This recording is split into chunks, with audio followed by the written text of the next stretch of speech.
do this then. So how much black would I need for? Okay.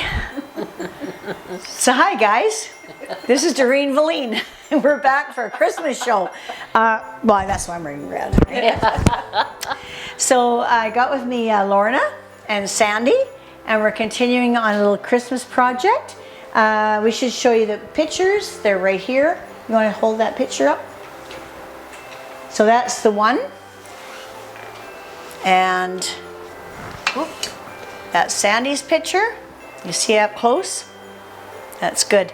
Okay, so that's what they're working on today. Totally different pictures. It's really cool. So first of all, we're going to do this in 3 parts.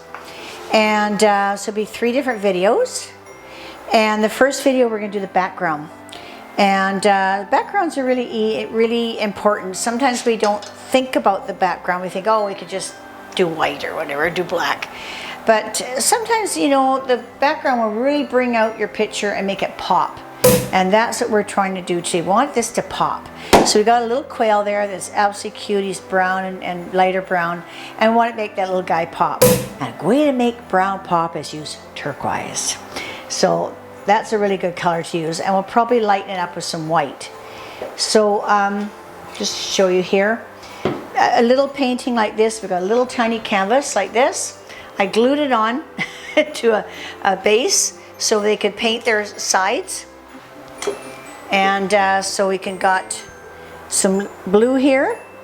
They're not that big of a canvas, so that's probably lots of blue for a background. And you want a nice wide brush, about maybe at least a ½ inch wide. Nice flat brush like that. Nice and soft, not too harsh, not like a oil brush, just nice and soft, a little bit softer. So that'll be real good. So you can just mix never use water, you guys. Water's only to clean your brush. Remember, acrylic, you don't use water. And so you're going to mix the colors together. So you never go like this. What you do is take a little bit of this, a little bit of that, and make your new color over here. That way you get just the color you want. So you just take a little bit here, a little bit there, mix it together. You could use a palette knife if you want, or you can use your brush, either one. So that way you get the shade you absolutely want. Okay? So for you, Lorna, you're doing black, which is easy peasy. Black is black. We don't need to mix that sucker. No. Okay, so you know why we know why we all like art, right? Mm-hmm. There's a reason why we like art, because we get our strokes. Okay, so there you go, ladies. Again, using a nice big brush. This here, I got to show you guys this. I got this in Opus years ago. I don't know if they even sell them, but it's my favorite brush. I don't even know what it is. It's a synthetic brush, but it's a chisel brush. Mm-hmm. And it's got a beautiful point on it. Yeah. Like that. It's got a beautiful point, but I love it for doing my backgrounds. It's soft. Yeah. So why I'm saying soft and hard is because when you get a soft brush, you won't get stroke lines. Whereas if you use a real brittle brush like horsehair that they use for oil, you'll get stroke lines. And maybe you want stroke lines. So if you want stroke lines, use a bit more of a really firmer brush. And that would be like say this one here. This is a real firm brush, eh? Yeah. And there usually are whitish color like this too, these firm brushes. So we're not using that today. Put lots on, don't be skimpy. I can give you more, I got a big bottle. Okay. And do the whole thing, even if you're doing your foreground, even if your foreground takes up most of your square, it doesn't matter. We're going to cover the whole thing in black. And we're going to do the sides too, and that's why I glued the bottom. I think it's coming off already, but off a can here, somehow to lift it up off so that they can both do their edges. Okay. Yeah, it sure really good. It does soak it up. That does soak up the paint, because that's a big brush, eh? Yeah. Is it the brush that's soaking up? Yeah, the bigger your brush and the deeper the brush is, the more paint it's going to soak up. Oh. If you have a shallow brush, like a thin little brush, then it doesn't hold much paint. Oh, it's like dipping your pen. Most of you people don't know what that I'm talking about, but years ago we did have fountain pens when we were in school, like us old ladies and men, and we had fountain pens. And when you dipped it in the ink, depend on the type of nib you had, that would be the amount of ink that it holds, right? So same with your brush. If you have a nice deep long brush and lots of hair, then it's gonna hold lots more paint. Okay. And you don't have to dip it so often. It's the only difference. So we're doing that. We're gonna do 2 coats on this, it looks like. Then we'll get a nice, 2 coats is always wise for your background. It not only, if you don't use gesso, which is, it's a paint that you use to kind of smoothen out those ridges in the canvas. And if you want it nice and smooth, I don't even use gesso anymore. It's quite expensive. I go to the paint store and I just get nice, best quality they have at a paint store that maybe has been mismatched.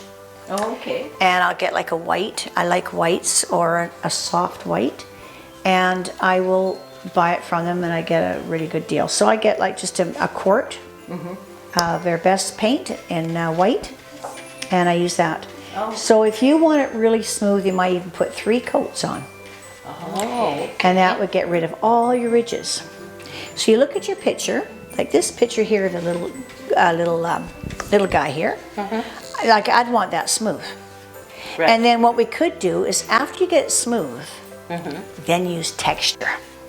So the 3rd time, and Lorenzo loves texture, I found out. So the 3rd time, we're gonna put texture. And I'm gonna get you some molding paste.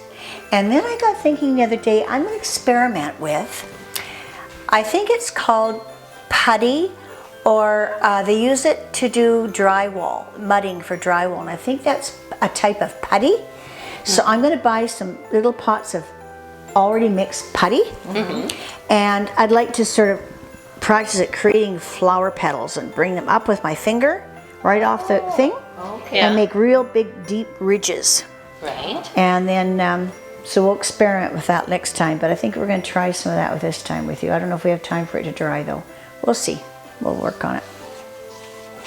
Your flowers are pretty small, you probably don't need to do ridges, but we can do ridges with paint too. Yeah. What we could do is, I'll show you the difference. There's paint in a tube and there's paint in a bottle. And there's paint like this. So when you're using your paint, say you want to make a bit of ridge and a lot more texture, you want to use paint that's really firm. So this paint here is like a paste. Oh, okay. Now, do you thin that or No, just use it like not this? if you're using it for texture. Okay, Okay, you would if you're using it for plain Jane. right. Like what you're doing now, yes, Yeah. you would. But this is it here. It's absolutely, if you want to see over here, it's absolutely like a paste. Like if I took this out, I'd have to use a knife, a palette knife, and take some out, and then it would be a gob on here. Oh. That's all it would be, okay? So that's good. This one here, I don't know where I got this. I think I got this Opus. It's a titanium white, but it's really thick. Oh, okay. And so it's in between the paste and this one. This is coarse thin. That's what you're using now. Yes. So, Right. so you can, I've used this to make ridges, no problem. But it's easier with the thicker paint. Okay. How you doing?